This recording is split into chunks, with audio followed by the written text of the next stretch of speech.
তিথি, স্বতন্ত্র শিক্ষার্থী যে প্যানেল আছে সেই প্যানেলের ভিপি প্রার্থী উমামা ফাতেমা আপনার ওই কেন্দ্রে ভোট দেওয়ার কথা, তিনি ভোট দিয়েছেন কিনা অথবা ভোট দেওয়ার পরবর্তীতে কোনো প্রতিক্রিয়া পেয়েছেন কিনা এখন পর্যন্ত?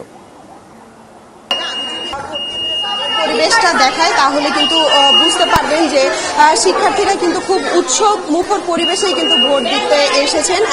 এবং আমি যদি দেখাই যে এখানে কিন্তু দীর্ঘ লাইন কিন্তু মেয়ে শিক্ষার্থীদের রয়েছে, কেননা তারা সুফিয়া কামাল হলের শিক্ষার্থী। এবং একই সাথে যদি বলি যে উমামা ফাতেমা যিনি কিনা ভিপি প্রার্থী, তিনি ইতিমধ্যে এই কেন্দ্রে এসেছেন, কিন্তু এখন পর্যন্ত তিনি এখনো নিশ্চিত করেননি, আমাদেরকে জানাননি যে কখন ভোট তিনি দেবে। এছাড়া কিন্তু তিনি আমাদেরকে বলেছেন যে না, এখন পর্যন্ত যতটুকু তার মতে কিন্তু সুষ্ঠু ভোটের পরিবেশ সুষ্ঠু।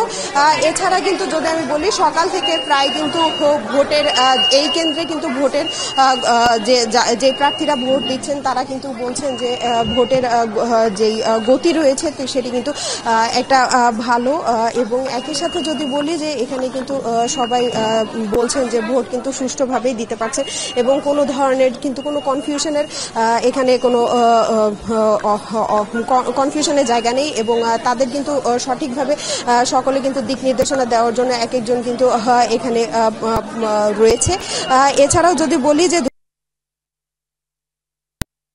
কিন্তু দেশের ছাত্র রাজনীতিতে প্রথম কিন্তু এই বৃহৎ নির্বাচনের আয়োজন হয়েছে এবং এই কেন্দ্রে কিন্তু ভোটারের সংখ্যা 4,443 জনের 4,443 জনের।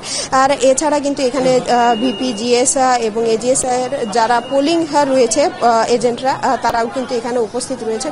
না কিছুক্ষণ আগে কিন্তু কয়েকজন পোলিং এজেন্টকেও ভিতরে প্রবেশ করানো হয়েছে এই তিনটি বুথে। এছাড়াও যদি বলি যে ডাকসুর এবারের ভোটের আমেজটা কিন্তু অন্যরকম বললেই চলে, কেননা 2019-এর পরে কিন্তু 2025 সালে দীর্ঘ 6 বছর পরে কিন্তু এই ভোটের যে আমেজ পরিবেশ তৈরি হয়েছে। তো শিক্ষার্থীরা সব মিলিয়ে কিন্তু আমাদের জানাচ্ছিলেন যে ভোটের পরিবেশ এখন পর্যন্ত সুষ্ঠু। ভোট আধা ঘন্টা দেরিতে শুরু হওয়ার পরেও কিন্তু তারা সেরকম ক্ষোভ প্রকাশ করেনি, কারণ তারা আশাবাদী যে শিক্ষার্থীরা নির্বাচিত হবে তারা কিন্তু ক্যাম্পাসের জন্য ভালো কিছু একটা করবে। সাফা,